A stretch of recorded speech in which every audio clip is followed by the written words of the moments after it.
जय सच्चिदानंद मित्रों, एक शेर है।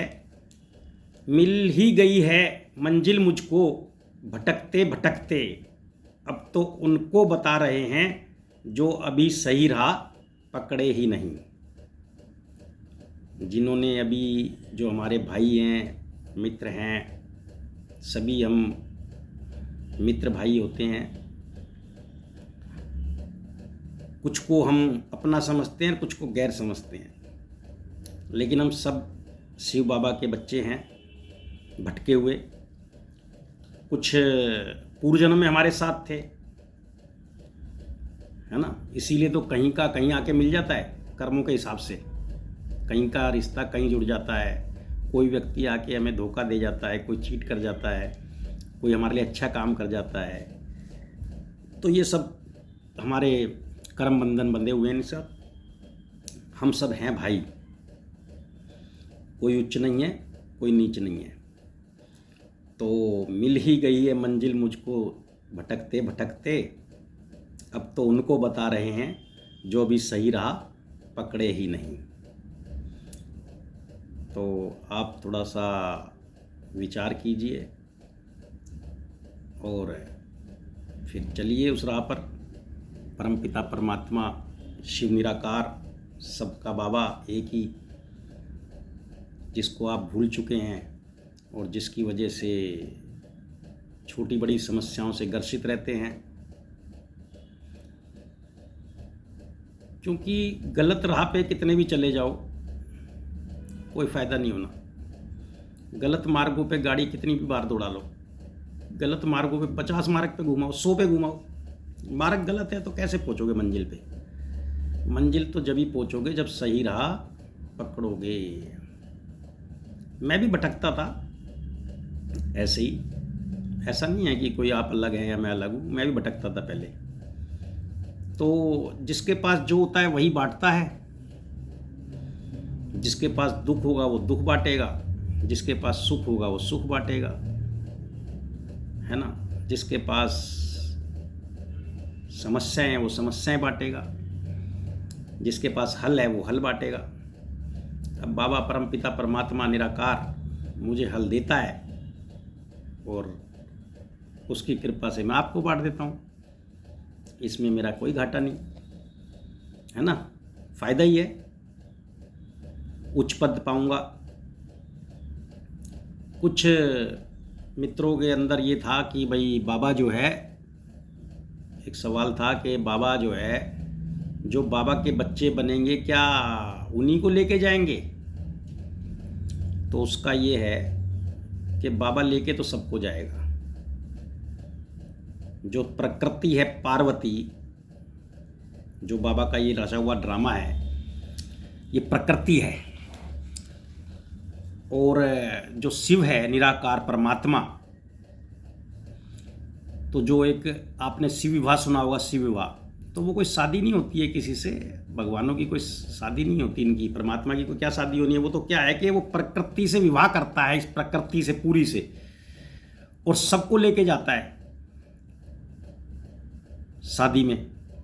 सुना है ना, सब जाएंगे वहाँ, लंगड़े लूले किन्नर बूढ़े बच्चे और क्या नाम है, चोर डाकू भंगड़ी चरसी शराबी, सबको ले जाएगा वो एक तरफ से, किसी को नहीं छोड़ेगा। लेकिन पद नहीं मिलेगा। जब विनाश लीला रचेगा ना वो, क्योंकि विनाश और विकास तो होता ही है, बाबा फिर नई रचना रचेगा। उच्च पद नहीं मिलेगा। जिसने पुरुषार्थ नहीं किया ना, उसको उच्च पद नहीं प्राप्त होगा। बस वो ऐसे ही साधारण फिर आ जाएंगे, साधारण व्यक्ति है, साधारण ही बन के फिर आ जाएंगे, है ना। तो जो बच्चा पुरुषार्थ करेगा इस टाइम पे, और प्यारा और सबसे न्यारा बच्चा बाबा का कहलाएगा, तो वो क्या है कि उसको उच्च पद की प्राप्ति होगी, मोक्ष की प्राप्ति होगी, जैसी जिसकी इच्छा हो। मोक्ष चाहे, मोक्ष का मतलब ही होता है कि हर बंधन से मुक्त, कि जन्म लेना चाहेगा तो लेगा, नहीं लेना चाहेगा नहीं लेगा। और जो बेचारे बारात में तो सब चले जाएंगे, कोई ख़ास बात नहीं है ना।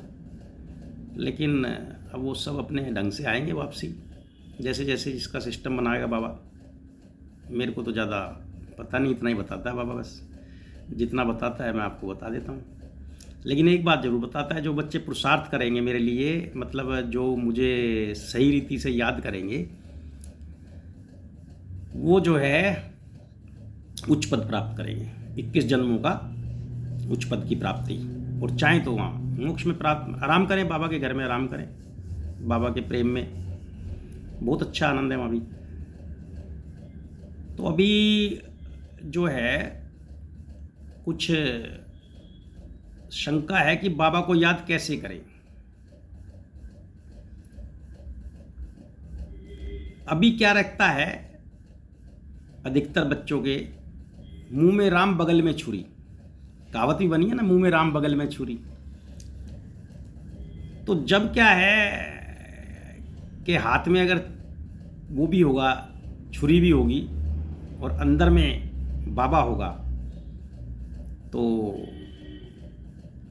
मतलब छुरी का मतलब ये नहीं है किसी को मारना जाए, उसके लिए कह रहा हूँ मैं। सब कर्म करते हुए बाबा तुम्हें पार ले जाएगा। फिर ऐसे ही जियोगे, ऐसे ही घर में जियोगे, ऐसे ही परिवार में जियोगे, लेकिन कार्य आसान हो जाएंगे, अपने आप होने लगेंगे, और अंदर बाबा याद रहे। अभी तो क्या है, हम लोग मंदिर में बैठते हैं, ध्यान में बैठते हैं, आप लोग तो आपके ध्यान में फैक्ट्री, कारोबार, पोता पोती, प्लान चलते हैं बड़े बड़े लंबे। कोई दुश्मन आ गया तो उसको अंदर ही हत्या कर रहे होते, उसकी सोच में हत्या कर रहे होते, बैठे मंदिर में होते हो लेकिन हत्या कर रहे होते। कोई दुश्मन याद आ जाए, कोई पड़ोसी याद आ जाए, ऐसा कोई रिश्तेदार याद आ जाए, है ना, तो उसकी हत्या कर रहे होते हो मन मन में। तो ये मत सोचना मन में हत्या कर रहे हो तो ठीक है, इसमें यहाँ नहीं सज़ा मिलेगी, लेकिन वो खाता लिख रहा है बाबा सबका, है ना। तो मतलब ये है कि मुंह में बाबा नहीं रटना, मुंह से, हृदय में बाबा ही चले बस, बाबा के अलावा कोई नहीं। एक मेरा बाबा, दूसरो ना कोई, अंदर बस बाबा और बाहर तो सारा काम अपने आप ही होई। मेरे हो रहे हैं, कुछ नहीं करता मैं, बस यही लगा रहता हूँ, बाबा बाबा बाबा। रात को 3-3, 4-4, 5-5 बजे सोता हूँ मैं। मेरे स्टेटस देख लिया करो, मैं 3 बजे भी डाल देता हूँ, कई बार 4 बजे भी डाल देता हूँ, क्योंकि वो बाबा मेरे को बात करता रहता है, समझाता रहता है, ठीक है ना। और एक जो है संशय मत पाला करो। अगर किसी मेरी बात पे संशय आए ना तो आप पूछ लिया करो, है ना, कमेंट डाल दिया करो।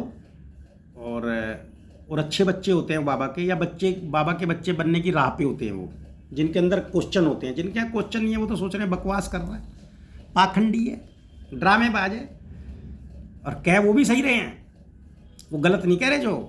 जो मेरे को पाखंडी, ड्रामेबाज या जो भी सोच रहे होंगे वो सही कह रहे हैं, क्योंकि उनको ऐसे ही सोचना है और सोचना भी चाहिए उनको। तो कोई ऐसी बात नहीं है, बस अपना मस्ती में रहो, बस बाबा की मस्ती लग जाए तो अच्छी है, ना लगे तो बाकी तो सब सिस्टम चल ही रहा है आपका, चलाते रहो, है ना। तो आज के लिए इतना ही। जय सच्चिदानंद।